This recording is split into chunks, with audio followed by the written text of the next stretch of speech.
On Friday nights this time of year, football, high school football.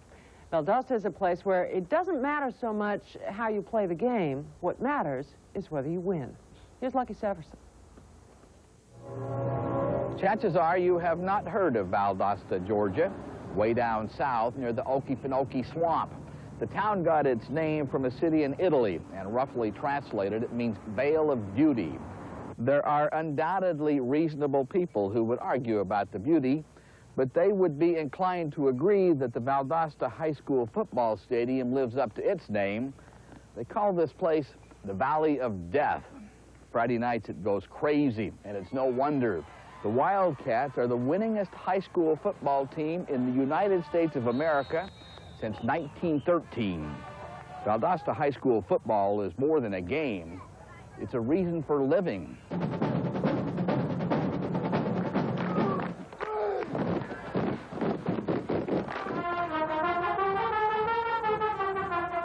This is a big one. The Valdosta Wildcats defending their honor against the invading Generals from Montgomery, Alabama. Over 10,000 die-hard Valdosta fans. And this is high school football. Butterflies, nervous. You would have to live in this town to understand the obsession. Brace up! Brace up! Let's go to work, let's go to work! Obsessed doesn't begin to describe the way people in this town of 50,000 feel about the Wildcats.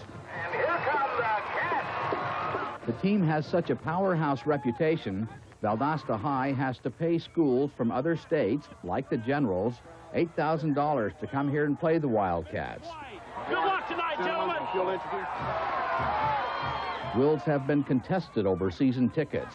When a ticket holder with a good seat dies, his friends are sad at his passing, but it's about the only way good seats become available. I think they're tops, the best. They never give up. They never quit. They fight to the last second. It's a lot of fun when you play on a winning team. You know, I don't know how it feels to play on a losing football team, you know, because all through junior high we've been winning, you know. Go! Like all the young kids in Valdosta, Carlos Moore started preparing to be a Wildcat when he could barely hold a football.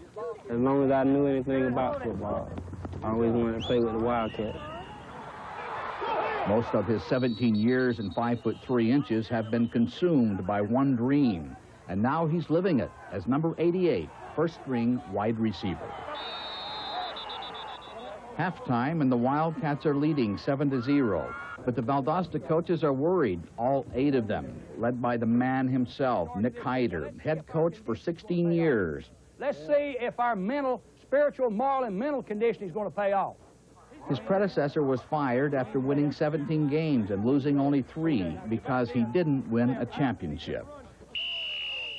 But when Coach Hyder arrived, he threw 12 top players off the team, not because the team was losing, because the players weren't doing well in school. There's a lot of fine football players walking those halls that are not here because they didn't meet the academic requirement, the academic priority. We heard of teachers complaining that too much attention is focused on football, but we couldn't find any of those teachers. Maybe that's because the $250,000 from football ticket sales finances not only football, but most other high school sports.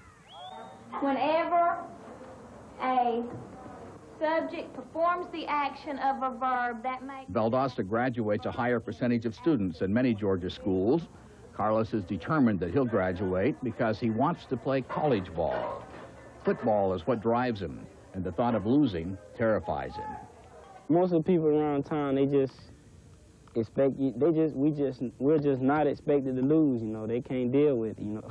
I think that's an awful lot of pressure to have placed on you at such a young age, you know, to the point that some people may not be able to live up to it.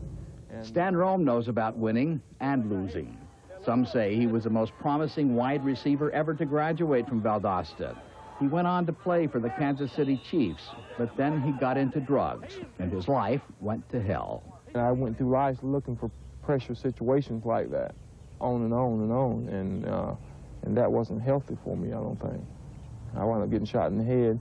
Shot in the head? Right. You know, from, being I like to just say, at the wrong place at the wrong time, and because of drugs. What kind of relationship you and your father have? Now he's back in Valdosta working as a drug counselor. And when he sees kids who fizzled after high school, he wonders if they might have been more prepared for life if they had learned more about losing. I think that, a lot of it is that they can't accept the fact that they're not in the limelight anymore. They're not winning anymore. What happens to the players when they leave here? Do they all go on to be great players? No, as a matter of fact, most of them don't. It just makes me feel bad when I see some of them that, like, some of them hanging out in the streets. A couple of them don't have houses to go to, In the 77 years since Valdosta became a high school football giant, only 6 ball players have gone on to play pro ball. But they say here, proudly, it's because being a Wildcat is the ultimate achievement, and winning is the ultimate goal. And that's what they did here again on this night. The Generals were defeated 10-0. Carlos is already fretting about the next win and starting to worry about life after high school. He's received no inquiries from college scouts.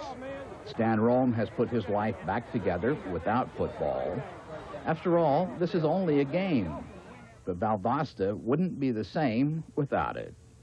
For Sunday Today, I'm Lucky Severson, NBC News, Valdosta. And Valdosta, another capacity crowd to see top-ranked Valdosta's Wildcats as they take on the Colquitt County Packers. And for the 56th time, Valdosta came out on top of this one, 28-18 over the Packers.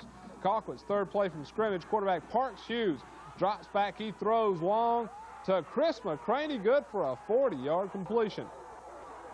That set up then a 26-yard field goal by Hughes, and Colquitt jumped out to the lead 3-0 over Valdosta. But the Cats came back on their first possession. Dow Drury with this 27-yard field goal, tying the ball game at 3 apiece. The Wildcats defense stiffened, and Drury added a 22-yard field goal to give the Cats a 6-3 second quarter lead. After the Wildcats defense forced another Colquitt County punt, quarterback Alton Hitson scores on this 11-yard run, and that put the Cats up 13-3 at the half. Valdosta held off a Packers comeback attempt in the second half and went on to win 28-18 over Colquitt County. Valdosta is now 6-0-1 on the season. They keep the lead in their sub-region in 1 Quad A. Colquitt County falls to 4-3, losing their first sub-region game. Another big game tonight in Region 1 Quad A. Tift County edged Coffee 21-20 in Douglas. So now Valdosta the only team in their sub-region without a league loss. It was Cairo edging Crisp County 10-3. That should be Cairo winning over Crisp County 10-3. Cairo won that ball game. At Hugh Mills Stadium in Albany, a big crosstown rivalry saw in a... Took back the lead 6-3.